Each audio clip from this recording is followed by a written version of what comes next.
আকাশের নিজস্ব কোনো রং নেই, অথচ দিনের বেলা পুরো আকাশ নীল, আবার সূর্যাস্তের সময় সেই একই আকাশ যেন রক্তের মতো লাল। কি ঘটে পৃথিবীর বায়ুমণ্ডলে যার কারণে একই সূর্যের আলো দুই সময়ে দুই রঙে ধরা দেয় আমাদের চোখে? আজ আমরা জানব সেই রহস্য।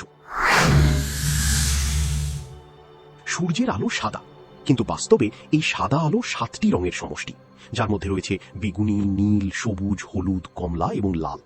প্রিজম বা রংধনুতে আমরা এই 7টি রঙেরই বিচ্ছুরণ দেখি।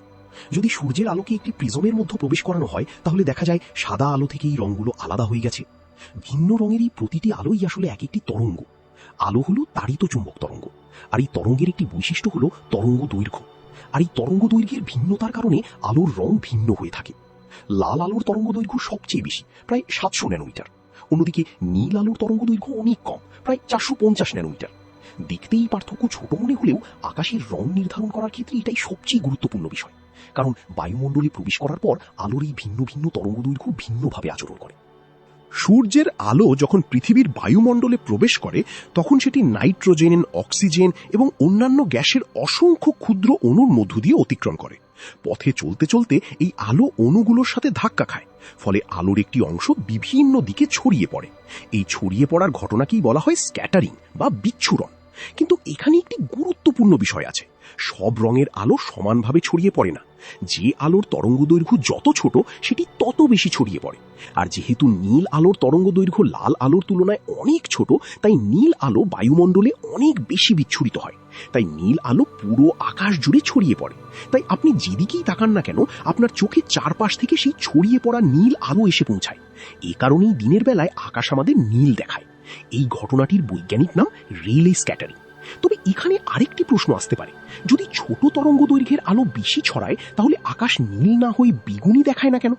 কারণ সূর্যের আলোতে বেগুনি আলোর পরিমাণ এমনিতেই কম, আর আমাদের চোখও নীলের প্রতি বেশি সংবেদনশীল। তাই সব মিলিয়ে আকাশ আমাদের কাছে নীল দেখায়, বেগুনি নয়। এখানে প্রশ্ন জাগে, সূর্যাস্তের সময় আকাশ লাল বা কমলা হয়ে যায় কেন? এর উত্তরও লুকিয়ে আছে একই রেলে স্ক্যাটারিং এর মধ্যে। দুপুরের সময় সূর্যের আলো প্রায় সরাসরি আমাদের কাছে পৌঁছায়, তখন আলোকে বায়ুমণ্ডলের তুলনামূলক কম পথ অতিক্রম করতে হয়। কিন্তু সূর্যাস্তের সময় সূর্য দিগন্তের কাছাকাছি অবস্থান করে, ফলে সূর্যের আলোকে আমাদের চোখে পৌঁছানোর আগে বায়ুমণ্ডলের অনেক বেশি পথ পাড়ি দিতে হয়। এই দীর্ঘ পথে নীল ও বেগুনি আলো বারবার বিচ্ছুরিত হয়ে হারিয়ে যায়, ফলে আমাদের দিকে সরাসরি আসা আলোর মধ্যে নীল অংশ অনেকটাই কমে যায়। যে আলো সবচেয়ে বেশি টিকে থাকে তা হলো লাল ও কমলা আলো। আর সেই কারণেই সূর্যাস্তের সময় সূর্য এবং তার আশেপাশের আকাশ লালচে বা কমলা দেখায়। এখানে আলোর রং আসলে বদলায় না, একই সূর্যের একই সাদা আলো কাজ করছে। শুধু বায়ুমণ্ডলের মধ্য দিয়ে আলোর যাত্রাপথের দৈর্ঘ্য বদলে যাওয়ায় আমরা ভিন্ন রং দেখতে পাই। আবার মহাকাশ কালো কেন? আমরা যদি পৃথিবী ছেড়ে মহাকাশে চলে যাই, তাহলে আকাশ আর নীল দেখা যায় না, সবকিছুই গভীর কালো। কেন এমন হয়? কারণ মহাকাশে পৃথিবীর মতো ঘন বায়ুমণ্ডল নেই। নাইট্রোজেন বা অক্সিজেনের মতো অসংখ্য ক্ষুদ্র অণু সেখানে প্রায় অনুপস্থিত। আর আমরা আগেই দেখেছি, আলো ছড়িয়ে পড়ার জন্য এসব অণুর সাথে সংঘর্ষ দরকার। যেহেতু মহাকাশে এই বিচ্ছুরণ ঘটানোর মতো কিছুই নেই, তাই সূর্যের আলো চারদিকে ছড়িয়ে পড়ে না, আলো শুধু সরল পথে চলে যায়। ফলে যেদিকে সরাসরি কোনো আলোর উৎস নেই, সেই দিকটা থাকে সম্পূর্ণ অন্ধকার। এই কারণেই পৃথিবীতে আকাশ নীল, কিন্তু মহাকাশে আকাশ কালো দেখা যায়। পুরো ব্যাপারটা আসলে খুব সহজ। সূর্যের আলো সাদা, মানে সব রং একসাথে আছে। বায়ুমণ্ডলে ঢুকলে নীল আলো সবচেয়ে বেশি ছড়িয়ে পড়ে, আর আমরা সেই ছড়ানো নীলটাই দেখি যেদিকেই তাকাই, তাই আকাশ নীল দেখায়। এটা শুধু আলোর একটা স্বাভাবিক নিয়ম।